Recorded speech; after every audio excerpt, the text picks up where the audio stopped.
What's going on, guys? This video is brought to you by StoneAgeGamer.com. It's where I go for retro games, accessories, systems, plus more. Be sure to check out StoneAgeGamer.com and see for yourself.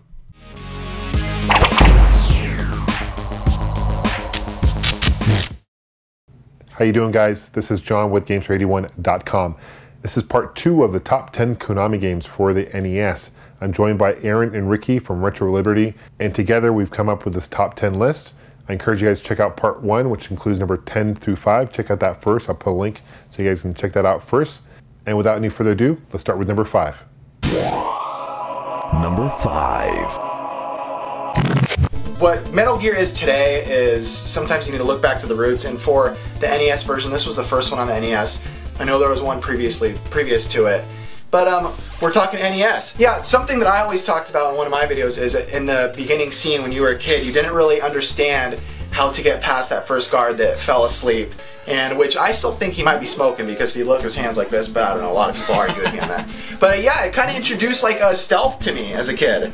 That was one of the first stealth games. Yeah, and as a kid, I mean, you must admit, as a kid, you're like, this is stupid. I want to freaking pull out my Contra and start running and gunning, you know? Metal Gear is a great game. It's a stealth game. In fact, it was the very first stealth game I remember playing as a kid. I remember when this game came out in 1987. I was thinking to myself, man, how do I get past this first guy? But after that, once you learn kind of the gameplay and style, I absolutely fell in love with this game. First of many in the series, obviously. Initially came out in 1987 for the MSX2 computer, which is actually honestly a superior version than the NES. But still, nonetheless, if you have an NES, check out Metal Gear. It's a great game. I gotta admit, that first minute, I was, maybe first 5, I was pretty bored. I'll say 30 minutes when I was a kid. I was like, what is this? But now, as an adult, you go back, and that's genius with the alarm sound that we all know now. Metal Gear did an awesome job introducing all that stealth to us, and who knows if we'd be where we are today, especially with video games. I know the Metal Gear on the PS1 was like one of the first really dramatic video games with dramatic soundtracks. That was epic. And writings and producers and directors, so go Metal Gear. Number 4. Life Force, otherwise known as Salamander. I love the 2 different viewpoint perspectives. You have kind of a side-scrolling view, much like R-Type, which is awesome. I love the first stage where the walls actually move, and then you also have a different perspective. You have a top-down shooter view, kind of like a 1942 style, and that's always cool as well. So it's kind of a nice mix-up of different views for Life Force. Yeah, Life Force is like a spin-off to Gradius. I think it was right after Gradius, and it did a really good job. Something that I think is amazing about it is that it's 2-player co-op. The game itself is fairly short. It'll take about 25 minutes to beat, but also it takes use of the Konami code. So if you put the Konami code at the intro screen, you actually get 30 lives, which you'll definitely need because this game is super challenging. Any game in general that lets you have the choice to pick 2-player co-op is right away just level of the game is up 100 times. Level up. Unless you have no friends, then it's no fun. That is true. We have friends. One cool aspect of Life Force is the ability to power up your weapons, so you can actually get really cool weapons, but you actually can combine certain weapons as well, which makes the gameplay fresh and unique. Yeah, so Life Force also introduced like a simplified power-up system, which not too many shoot-'em-ups type games did in the Nintendo days. I know Gun Knack did a very good job of that, but we're talking about Konami today, and they did a very good job with that, and I think they were one of the first games to do all those power-ups on the NES. Number 3. Yeah, Teenage Mutant Ninja Turtles 2, the arcade game, by far one of my favorite games on the NES.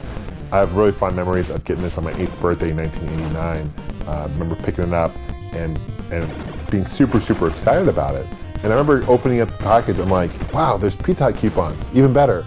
And it was like actually the first product placement I can recall for the NES, where they actually not only had coupons for Pizza Hut, but there was actually Pizza Hut in the game and stuff like that, where you actually collect pizza for power. So, as a kid, one of the most exciting things was to play TMNT2, the arcade game. A, because it was like a spin-off of the arcade, and B, because everybody played the first Ninja Turtles on the NES, but it wasn't what everybody expected. I personally did like it and I enjoy it, it's good, but I understand that it wasn't as expected. Based on the arcade, obviously. Difference between the arcade and NES port, obviously the NES is a 2-player co-op, which works great, not 4-player like the arcade. But there's actually 2 new levels to the NES. and they actually added 2 new bosses, which is cool. What was really cool about part 2 is that there was characters from the series, and as opposed to the first one. I think there was maybe like 1 or 2 characters that were in the series, but part 2 had all the licensed characters that we love. Rocksteady and Bebop? Yeah, dude, it had them all. And something that also was really cool at Krang. A rare situation where the NES port, the home port of the arcade, is actually superior. May not be superior as far as graphics go to the arcade, but as far as playability and gameplay and all that, I really love the 2-button feel. And when you push both A, B buttons at the same time, you have a special jump attack move. Yeah, and if you love beat 'em ups, this is, I would say, it's right there with the best of the best in the beat 'em up genre. Pretty good. Which I did do at top 5 NES beat 'em ups. So look at that if you want to see. I did do. We did do. But yeah, so that is one of the best beat 'em ups for sure. Maybe one of the best beat 'em ups of all time. I know that's highly renowned.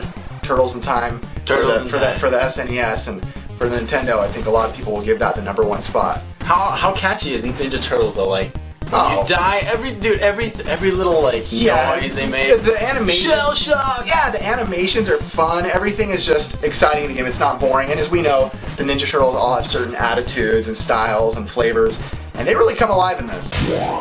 Number 2. Castlevania. This was the start of one of the greatest, best. Yeah, it's one of the greatest, best series. I don't know where Ricky was. He's like, this is the greatest, best. I was like trying to make it. Yeah, most outstanding series of all time. Castlevania, what a classic game for the NES. Came out in 1987. You play Simon Belmont. I love the whip. So I always thought it kind of odd that when you whip a candlestick, it turns into something weird, like another weapon. I always felt that weird. But I really liked it. It was cool graphics when you actually hit an enemy, they kind of blow up, which is pretty sweet. Castlevania, yeah, like Ricky said, that's where it all started. Started with Simon Belmont with that big old whip and axe, and, you know, the holy water.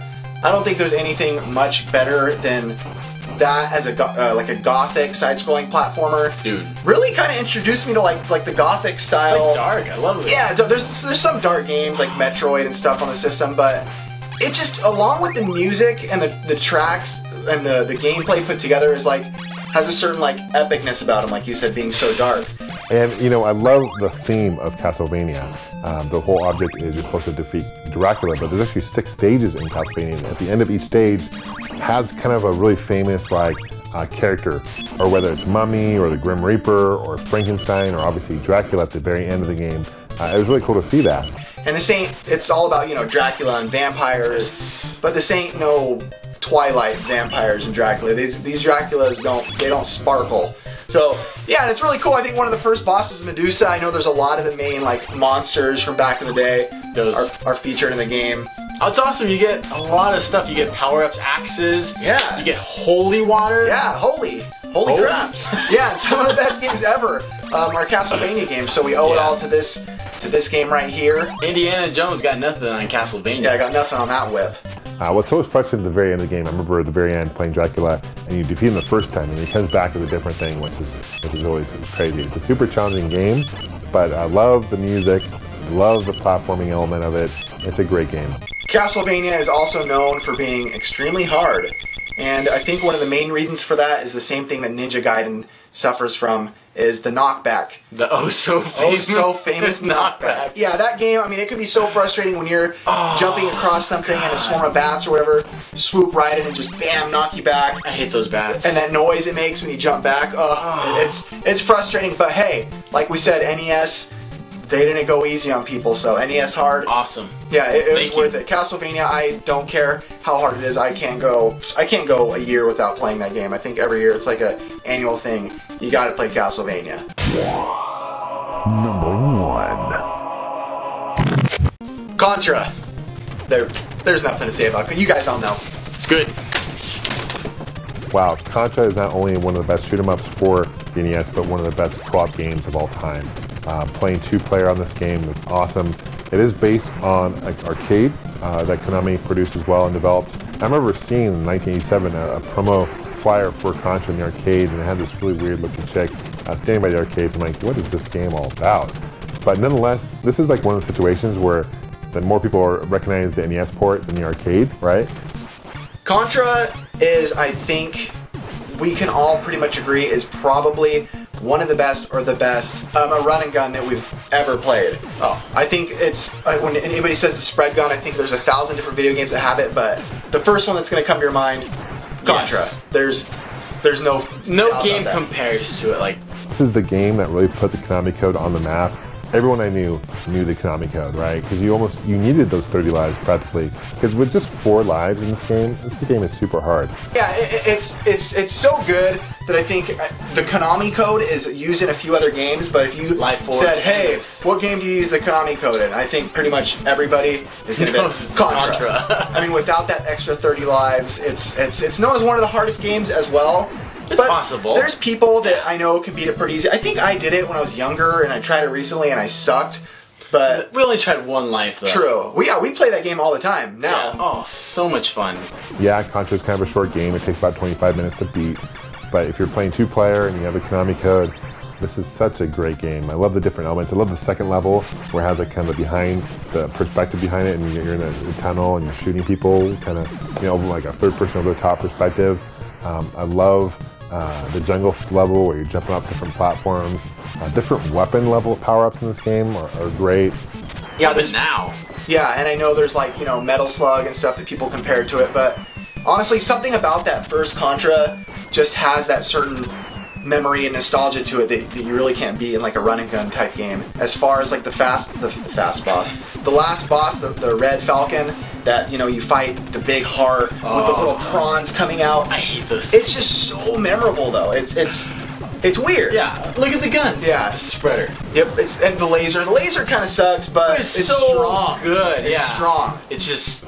Yeah, I like the fire. I like everything. The machine gun, the rapid fire, waterfall level can be a little frustrating on 2 players because you're jumping up and down those things, and if you leave your guy behind, yeah. Who doesn't know about this game? Like we said, why everybody knows about Contra, except for Gamester, maybe. Well, guys, that concludes the top 10 NES Konami games of all time. I appreciate Aaron and Ricky from Retro Liberty joining me to put this list together. I encourage you guys to check out their channel. Really great guys. If you guys are interested in staying in touch, you can follow me on Facebook, Twitter, Instagram, Twitch TV, and more. I'll put links below. Also, check out my website, Gamester81.com, for news and reviews. Thanks for watching, guys. We'll see you guys soon. Happy gaming. Take care. Thanks for letting us be in your video, John. We love you. Ricky, do you love Konami? I love Konami. Sexually? Maybe a little. You? Yeah, definitely. Ding dong.